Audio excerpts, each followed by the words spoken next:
這周微軟大作星空正式宣布要上 PS5 了，還有風格超獨特的 South of Midnight 終於開賣，加上 Game Pass 4月超強陣容。栗小編已經幫你整理好這周最值得關注的幾件事，趕快讓我們開始吧。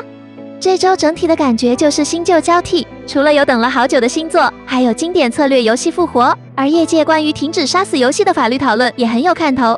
那我們就從本周最有話題性的新作開始看起。由 Compulsion Games 開發的 South of Midnight 這周正式在 Xbox 和 PC 上架了。這款動作冒險遊戲最吸睛的就是它那種定格動畫般的視覺風格，故事背景設在充滿南方哥德色彩的奇幻世界，遊戲定格在30帧的獨特美感，讓它在眾多大作中顯得很不一樣。目前首播玩家評價還算不錯，特別是美術跟氛圍感被吹爆，但也有人反映戰鬥節奏跟一般的3A 大作比較不一樣。如果你喜歡玩那種非常有個人風格，像是在看電影藝術片的遊戲，這款絕對是今年必收的清單之一。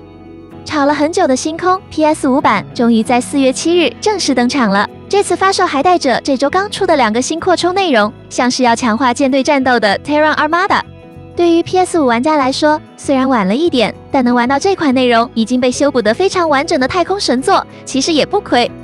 討論區這2天也在熱議，大家都在看 DualSense 的震動和自適應扳機能不能讓射擊手感更上一層樓。如果你是 PS5 孤兒玩家，之前一直在等，現在入手還能把所有新 DLC 一次補齊，算是這周最重量級的跨平台消息了。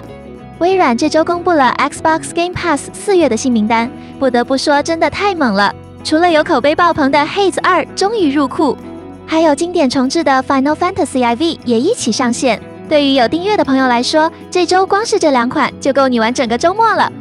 Hades 2的 Roguelike 動作體驗在 Steam 上已經是壓倒性好評，這次微軟直接把它搬到 Game Pass 真的很有誠意。如果你最近剛好在鬧遊戲荒，趕快去更新一下清單，畢竟這些大作可能1-2個月後就又換一批了。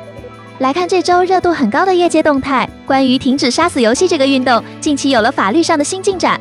主要是 Ubisoft 因為關閉 The Crew 伺服器導致玩家無法遊玩的行為，目前在歐盟法院引起了廣泛討論。這可能會影響到以後廠商是否能隨着意願就停更停服。很多玩家都在抗議，既然花了錢買遊戲，就應該有權利在單機模式下繼續遊玩。雖然這離真正立案還要一段時間，但這是一個很好的訊息，提醒各大廠珍惜玩家的數位資產權。栗小編也會持續幫大家關注這個攸關我們錢包的事情。老派玩家的童年回憶回來了，盟軍敢死隊起源這周在全平台同步發行。作為系列的前傳，這次不僅把畫質提升到現代水準，還保留了那種需要燒腦規劃、極高容錯率的前行策略玩法。對於喜歡那種一邊想策略一邊手心冒汗的玩家來說，這款是本周必看的新作。雖然難度還是很高，但遊戲加入了更多輔助新手的功能，讓現代玩家比較容易入坑。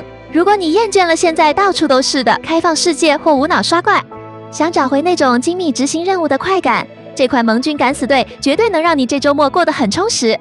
最後墊底的是這周剛公布新前導預告的 PS5 獨佔大作 Seiros， 這是由制作過 Returnal 的團隊 Housemarque 操刀，雖然具體玩法還很神秘，但從影片中展現出的那種迷幻外星氛圍和絲滑的粒子特效，已經讓國外玩家討論瘋了。預計在4月底就會有更多資訊。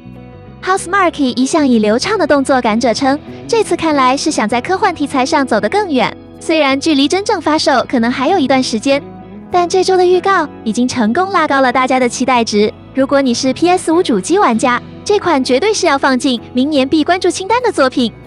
以上就是本周2026年第14周的遊戲新聞整理。這周你最心動的是哪一件事呢？是終於登陸 PS5 的星空，還是手感獨特的 South of Midnight？在下面留言告訴栗小編吧。我們下周見，拜拜。